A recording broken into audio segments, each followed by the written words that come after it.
everyone, welcome to the Ranting Shop. It's me, Melissa. I want to quickly talk about Love and Marriage Huntsville, the most recent episode where we actually didn't see Kimmy at all. Kimmy was MIA, and she made reference of the fact that she was MIA on her Instagram page, and she congratulated Miss Destiny on her magazine cover. So I'm just gonna go into the dramatics of it all. So we have Destiny and Miss Tiffany. Actually, before we even talk about Destiny and Tiffany, Destiny had her cover, her magazine cover. Her dad was there for moral support and to help her with the baby. And they had the most beautiful conversation I've ever heard between a dad and a daughter. And I could only wish I was able to hear these words from my dad, because I never got the opportunity to. That would definitely impact very positively on my life if I were to hear my dad utter these words to me, these words of encouragement, these words of being there for me, these words of helping me and seeing me through certain things. Oh my God, that was so beautiful. I applaud her dad. And we learned a little bit more about Destiny, because we've been saying that Destiny has not even been the most transparent, and I feel like when there is the fear of her business being discovered on the show, she gets very aggressive, as anybody would. But on the show, there's a certain level of, you tell me your business, I tell you my business, let's put all our business out on the table. And in this episode, we got to see that when Destiny got a chance to speak with Tiffany, and they had a back and forth, basically airing out their differences without Melody being there. Because as far as Destiny is concerned, Melody has kind of been what's stopping her and Tiffany from making amends, because they're not able to really get into the thick of things to get over it, because Melody is always there serving as referee and defender of Tiffany. So they finally got a chance to be by themselves, to air their businesses out. Destiny told Tiffany what she didn't like. Tiffany apologized. Destiny also apologized for stating that she would drag Tiffany in all 3 states and all that type of stuff. Come to find out, they go a little deeper, and they both share the fact that they were adopted as kids. Tiffany was adopted in a multiracial home, and she was talking about she has a white mom and a black dad, and the mom gave her up for adoption because she wasn't white, and she had to find herself and her identity. She didn't know who she was. Nobody around her really connected with her. She didn't see anybody like her around. And that's normally what happens just with mixed children in general, even when they have stable homes. But I wonder how much chaos she felt within for dealing with her lack of identity within, also externally, and also her lack of representation amongst her own family members. And something she said that really shook me a little bit, she mentioned the fact that she was not able to, she's not really related to her family members because she was adopted. The only person that she's related to by blood is her son that she gave birth to. And it's been a tough life for Tiffany. That doesn't excuse her behavior, but what it does, it sheds a light on why she acts how she acts. And Destiny really summed it up perfectly. She stated, the fact that Tiffany always brings up other people's issues and other people's problems could be kind of like a smokescreen or a deterrent from her bringing up her own problems, because she did have a tough life growing up. Destiny shared the adoption thing because her parent, her mom, was on drugs. Now, I'm not sure if her dad was there growing up, but if she was adopted, it makes me believe that he wasn't quite there for her growing up, but eventually he came around and they formed this beautiful relationship. But her mom, she stated, is still addicted to drugs, and that's something she's had to work on. Now, Tiffany, just hearing about Destiny's background, you understand why she's had to be so kind of tough and very firm and very, I wouldn't ever call her aggressive. I would say she's very firm with what she says, and that's probably what caused her to develop that toughness when she communicates and when she doesn't want to be disrespected, because as she stated, disrespect is one of those things that is big for her. She requires respect from her friends, and if she feels disrespected, everything is gonna go left. And I think essentially she felt disrespected by Tiffany, hence her reaction. But besides that, they got over that, had their tough conversations, and got over it. Happy for them. They're gonna have a spa day. Hopefully they could be good together. Now we have Marceau and Martel, the 47 acres. Now we've been hearing about those 47 acres for donkey years. We're hearing about that 47 acres like it's been a thing for a long time. So it turns out that it looks as if Martel wants to just scoop the whole 47-acre deal from Melody, or from up under Melody. He wants it for himself. That's what it seems like. He doesn't want it to be shared with him and Melody. He wants it all for himself. And that is why he had to go behind her back to consult the people to bargain for himself to have the 47-acre deal. And I think that's very grimy, considering that's the mother of your children. And I would assume that you'd want her to also win. But I feel like Martel feels like Melody wins enough, and he just wants to a solo win. And I feel like that's the reason why he's being so grimy under the scene or behind the scenes. So he meets with Marceau because Marceau has a builder's license, and he needs to collaborate with somebody who has a builder's license. For some reason, Martel, who is the expert builder, is unable to get a builder's license. So academics or even exams may not be his strong point, which is why Melody was the one that was able to snatch the builder's license. And okay, he's collaborating with Marceau. Marceau is asking him, would you guys be able to collaborate together, you and Melody? He's thinking not really, it wouldn't be a good idea. Then come in Mr. I keep forgetting his name. Was his name Brendan? You guys, I always keep forgetting this man's name. The friend of Melody and Martel who brought the deal to Melody. He met with Marceau and Martel, and they were discussing the 47 acres.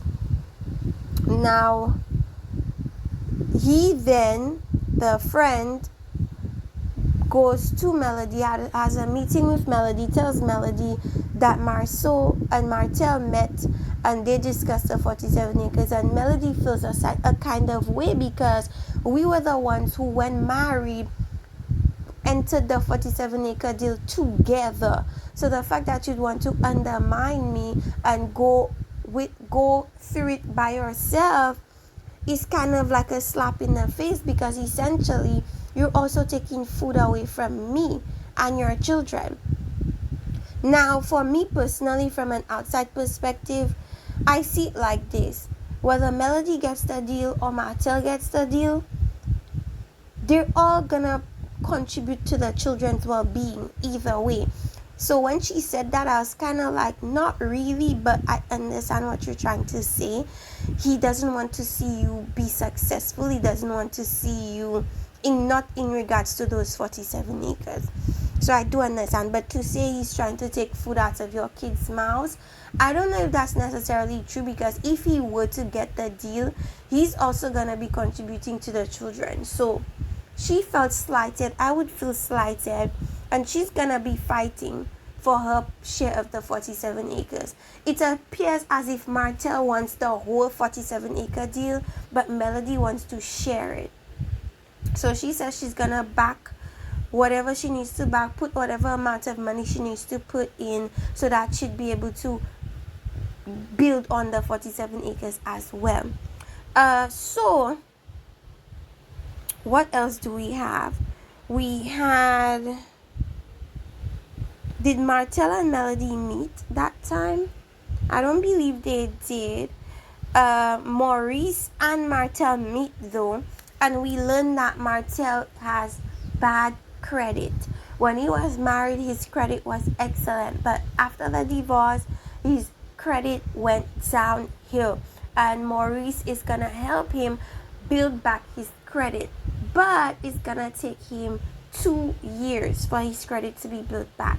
Now I really am wondering what caused his credit to go from good to bad. What exactly happened? Is it that you had to pay the lawyer fees? Is it that the separation of assets reduced your credit score?